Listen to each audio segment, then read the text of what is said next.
Good afternoon. This is All India Radio and I am Valsa Williams with the Midday News.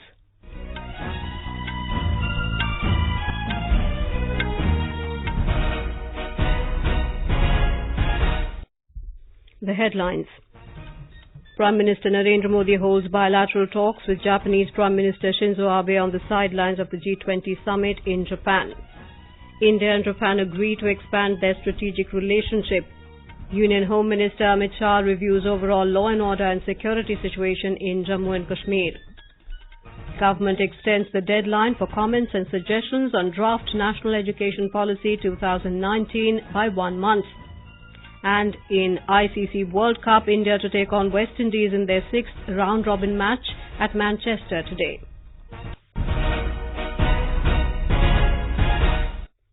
Prime Minister Narendra Modi today held his first bilateral meeting with his Japanese counterpart Shinzo Abe in Osaka ahead of the G20 summit. Addressing the meet, Mr. Modi expressed his gratitude to Shinzo Abe for the warm welcome the Japanese government accorded to the Indian delegation. आपकी सरकार ने और Japan ने मेरे delegation का स्वागत सत्कार किया, उसके लिए भी मैं आपका बहुत बहुत आभार व्यक्त करता हूं। G20 के चेयरमैन के रूप में आपने जो नेतृत्व दिया है, विषयों पर आपने इनिशिएटिव लिया है, एक सफल कार्यकाल के लिए मैं आपका अभिनंदन करता हूं, आपको बधाई देता हूं। Addressing the gathering during his bilateral meeting with his Japanese counterpart, Mr. Modi said Mr. Abe was the first friend who congratulated him after his party won in the general elections. He also congratulated Prime Minister Abe and the people of Japan for ushering in a new era in their history. Excellency, यह Japan का रेवा era का कालखंड है और उस कालखंड की हमारी ये पहली मुलाकात है। मैं आपको और जापान की जनता को, यहाँ के नागरिकों को इस नए कालखंड के लिए अनेक अनेक शुभकामनाएं देता हूं और मुझे खुशी है कि हिज मेजेस्टी का राज्यारोहण के समय हमारे राष्ट्रपति जी अक्टूबर मास में इसमें शामिल होंगे और भारत को इस बात का गर्व होगा कि इस ऐतिहासिक घटना में हम भी साक्षी होंगे। Speaking to reporters later, Foreign Secretary Vijay Gokhale said India and Japan today discussed various issues of mutual interest. Prime Minister arrived in Osaka earlier this morning and his first meeting this afternoon was with the Prime Minister of Japan, and they had a very constructive and very detailed discussion on the bilateral relationship. He spoke about the importance of focusing on the global economy. He referred specifically to Prime Minister's initiative at earlier G20 meetings on the issue of fugitive economic offenders, and he said that the G20 should deal with this problem as part of its anti-corruption measures. The Prime Minister of Japan also referred to the need to find appropriate situations for global trade and data flows. Mr. Gokhale said India and Japan agreed to expand the strategic template of relationship between the two countries. They both observed that they would be meeting again tomorrow morning in the context of a trilateral meeting between Japan, India and the United States. And there was a brief discussion on how the Indo-Pacific Initiative, which is an important initiative which all three countries are separately pursuing and also discussing together, could be given further fillip as part of this initiative. Mr. Gokhale said Prime Minister Modi looked forward to the visit of Prime Minister Abe to India later this year for the annual summit. Prime Minister Modi is scheduled to address a community event in Hyogo Prefecture Guest House in Kobe this evening. Mr. Modi arrived in Osaka this morning to attend the G20 summit, which will begin tomorrow. He will also hold talks with leaders of major partner countries on the sidelines of the summit. The Prime Minister is scheduled to meet US President Donald Trump tomorrow and discuss important issues of bilateral and global importance. In Jammu and Kashmir, Home Minister Amit Shah reviewed the overall law and order and security situation in the state at a high-level meeting in Srinagar. Governor Satyapal Malik, Home Secretary Rajiv Gauba, state administration officials and top officials of all the security and intelligence agencies attended the meeting. More from our correspondent. This is Amit Shah's first visit to the state after assuming charge of Home Ministry in the second successive tenure of BJP-led NDA government at the centre. Home Minister took stock of the law and order and overall security situation and also arrangements related to the upcoming 46th day Amarnath Yatra beginning on 1st July. Home Minister also took a detailed review of various development schemes and projects in the state. He also met several delegations including the recently elected Sarpanchs in the state. Tariq Ratri, AR News, Srinagar. Earlier today, the Home Minister visited the home of Inspector Arshad Khan in Srinagar and offered condolences to the bereaved family. Arshad, posted as SHO Anantnag, sustained grievous injuries in a terrorist attack in the district on June the 12th and later succumbed to injuries at AIIMS, Delhi. The government will extend the deadline for comments and suggestions on Draft National Education Policy 2019 by 1 month. Earlier, the last date for citizens and other stakeholders to send suggestions was the 30th of this month. Replying to supplementaries in the Rajya Sabha, Human Resources Development Minister Ramesh Pokhriyal Nishank said it is an important issue and there has been extensive discussion over the policy for the last 4 years by the ministry. He said the centre will extend the date to get more suggestions on it. Earlier, TMC MP Derek O'Brien raised the issue, claiming that state governments have not been consulted over the policy. The draft National Education Policy proposes an education policy which seeks to address the challenges of access, equity, quality, affordability and accountability faced by the current education system. Defence Minister Rajnath Singh has said the government will look into the matter related to imposing tax on disability pension for military personnel. He was replying to Congress member Adhir Ranjan Chaudhary, who raised the issue during 0 hour in the Lok Sabha. He said the defence preparedness and the interests of the armed forces personnel are the top priorities of the NDA government. Mr. Singh said it was the NDA government which implemented the one rank, one pension which had been pending for the last 40 years. In Jammu and Kashmir, people are pinning great hopes on the second edition of the Prime Minister Narendra Modi's mass contact radio program Man Ki Baat. The people in the hilly areas of the Jammu region mostly depend on radio for information and to put forth their problems and grievances. A resident of the hilly Mansar area of Jammu division, Ajay Sharma, wants the Prime Minister to talk about the historic Mansar Lake in the next edition of Man Ki Baat. He says this will pave the way for speedy development of the area, which has great tourism potential but lacks various basic facilities and road connectivity.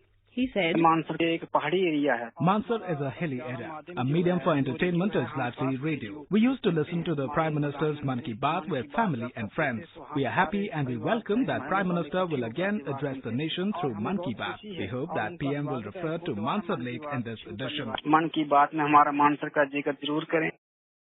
This is All India Radio giving you the news. For quick news updates round the clock, follow us on Twitter at AIR News Alerts. The Dentists Amendment Bill 2019 was introduced in the Lok Sabha today. The bill aims at making the Dental Council of India more effective by amending the Dentists Act 1948. The amendment will help restructure the dental councils, and the representation of central government members and elected members would no longer be made mandatory in the dental councils. The bill was introduced by the Minister of State for Health, Ashwini Kumar Chaubey. Minister of State for Health Ashwini Kumar Chaubey introduced the Indian Medical Council Amendment Bill 2019 in the Lok Sabha today. The bill aims at bringing in transparency, accountability and quality in the governance of medical education in the country. The bill will replace the ordinance promulgated in this regard.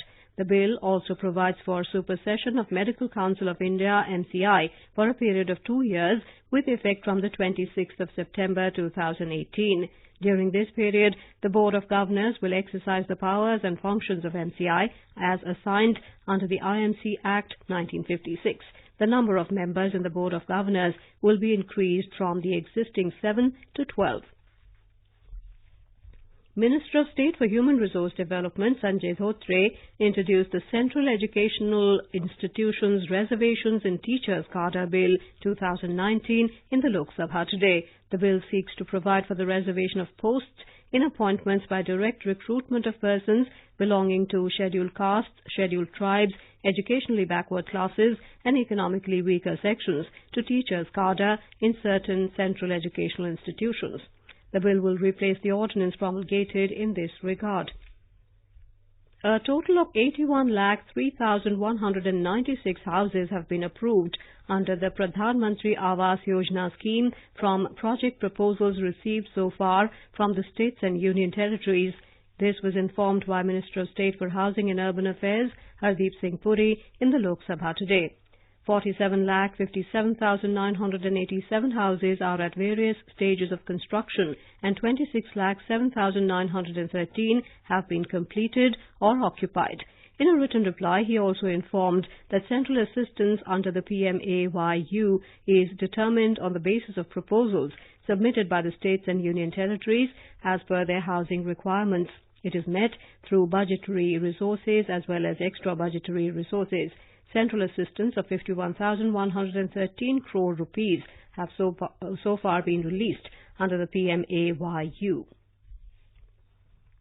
The Minister of Road Transport and Highways, Nitin Gadkari, informed the Lok Sabha that the Delhi-Mumbai Expressway project is progressing at the desired pace.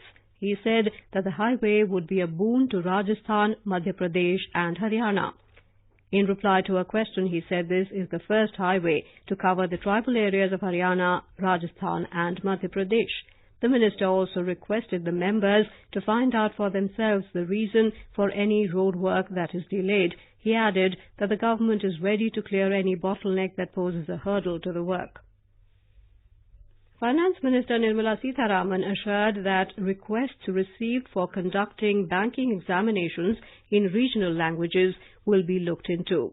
Replying to supplementaries in the Rajya Sabha, the Finance Minister said there are several representations received from various states to conduct banking examinations in regional languages. She said it is a matter of serious concern and her ministry is looking into it on priority. Congress MP G.C. Chandrasekhar from Karnataka raised the issue. Earlier, the Rajya Sabha Chairman M. Venkaiah Naidu directed the Leader of the House, Thawar Chand Gehlot, to speak to the Human Resource Development Minister to find the reasons for not advertising the total vacancies of teaching staff under reservation quota in a recent notification by 4 central universities. Minister of State for Civil Aviation Hardeep Singh Puri has informed the Lok Sabha that under the Regional Connectivity Scheme, RCS Udan scheme, 174 routes are operational connecting the country's 39 airports. Prime Minister of Bangladesh Sheikh Hasina has accused Myanmar of deliberately delaying the process of Rohingya repatriation. Replying to a query in the parliament, Ms. Hasina said Bangladesh has signed 3 pacts with Myanmar for repatriation of the Rohingyas within 2 years. She said Myanmar is conducting propaganda at the international level that the process of repatriation is being delayed due to non-cooperation of Bangladesh. And now news from the ICC Cricket World Cup. Team India will look to move one step closer to a semi-final berth when they take on the West Indies in their 6th round-robin match at Manchester today. India are on the verge of entering semi-final as Virat Kohli-led side just need 2 more wins in 4 matches. West Indies, on the other hand, will look to finish on a high after being knocked out despite a great start against Pakistan. In another big blow to the West Indies side, Andre Russell was ruled out due to a hamstring injury. For Kohli, to choose one between Bhuvneshwar Kumar and Mohammad Shami will be a difficult task. Bhuvneshwar has regained his fitness and should get his spot back in the side, but Shami, who replaced him against Afghanistan, became only the 2nd bowler to claim a World Cup hat-trick. All India Radio will broadcast live commentary on the game in a short while from now. Anupam Mishra, Sports Desk. Domestic equity benchmarks witnessed gains for 3rd session in a row in afternoon trade today. Sensex at the Bombay Stock Exchange climbed 215 points to trade at 39,807 a short while ago. And now, before we end the bulletin, the headlines once again. Prime Minister Narendra Modi holds bilateral talks with Japanese Prime Minister Shinzo Abe on the sidelines of G20 summit in Japan. India and Japan agree to expand their strategic relationship. Union Home Minister Amit Shah reviews overall law and order and security situation in Jammu and Kashmir. Government extends deadline for comments and suggestions on draft National Education Policy 2019 by 1 month. And in ICC World Cup, India to take on West Indies in their 6th round-robin match at Manchester today. And with that, we end the midday news.